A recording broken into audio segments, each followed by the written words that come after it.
KUAM Sports Weekend Roundup is brought to you by Gatorade. Greatness starts with G. Local powerlifter Christopher Heggie will be representing Guam at the Fighter Quick Classic 2 held in Las Vegas. Heggie has competed in Vegas before, taking home second place overall and first for the bench with a lift of 325 pounds.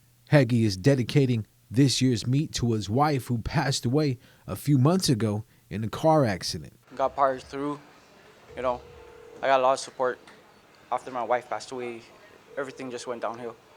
But I used that pain and anger to a positive. So I dedicated this meet for her. It's a mental game, So I used that pain and anger in lifting those weights, To me, the weights are my problems, The bar is my support, my family, my friends, everybody that's right behind me. So any problems that you have, any weight that you got, what you got to do is lift it. Heggie has also represented Guam at a powerlifting meet in the Philippines, where he took home a second-place finish in the 175-pound weight class. For this year's event, he's looking to cut 10 pounds and hit the platform in the 165-pound weight class. Everybody in the gym, they support me. They don't understand or can't fathom what pain I'm going through or what I'm going through after losing, your other half. So they're there just to support, keep a smile on my face or, keep me positive.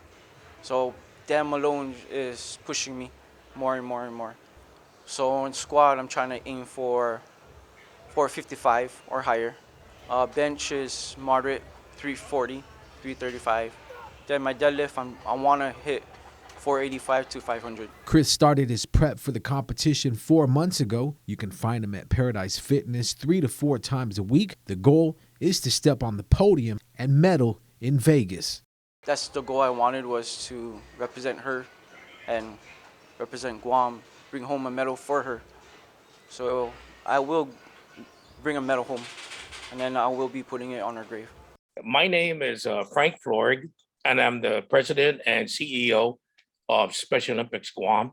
With regards to the signing of the MOU between SOAP, which is Special Olympics Asia Pacific, and the Badminton Oceania Conference, I guess that's what they're called. It all it does is it solidifies what we've started. And to be quite frank and honest with you, in August of 2019, Guam and the Guam National Badminton Federation had initiated an MOU between Special Olympics Guam and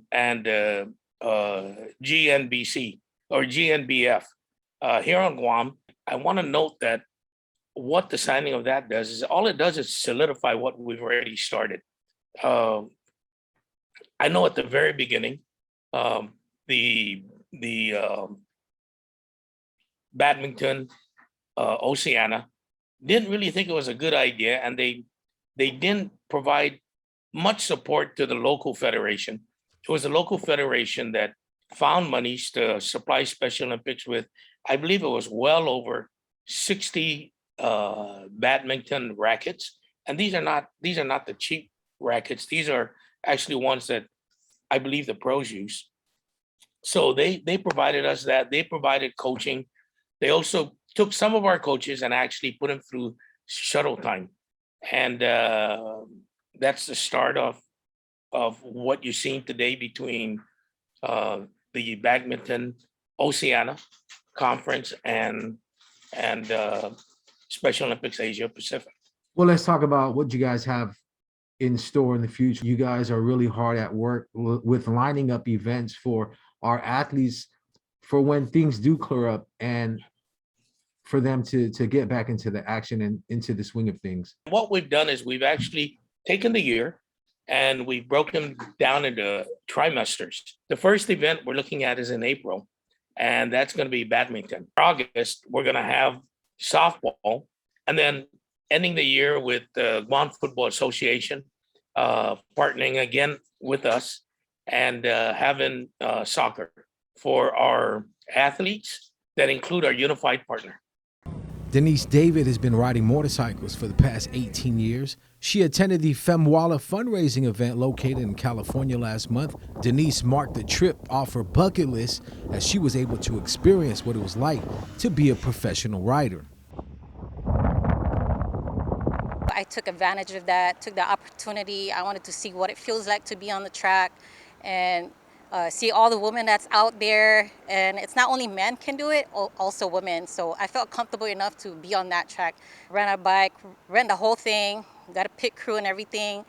Feel like a pro with Rider's Law. They showed me everything from basic. I had a coach, like everything. I mean, it's mind-blowing. Denise rides a Honda CBR 1000 and says the fastest she's been clocked in at was 120 miles an hour. Last year's event was held at the Chuckwalla racetrack.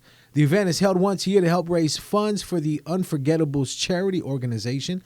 There were about 200 women who came out to support the cause, with each rider spending close to $1,000 for the experience.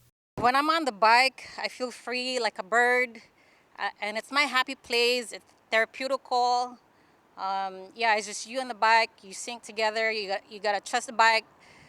The bike's got to trust you and, your abilities to ride on your own. And of course, you just have fun with it. Like, I get lost with it.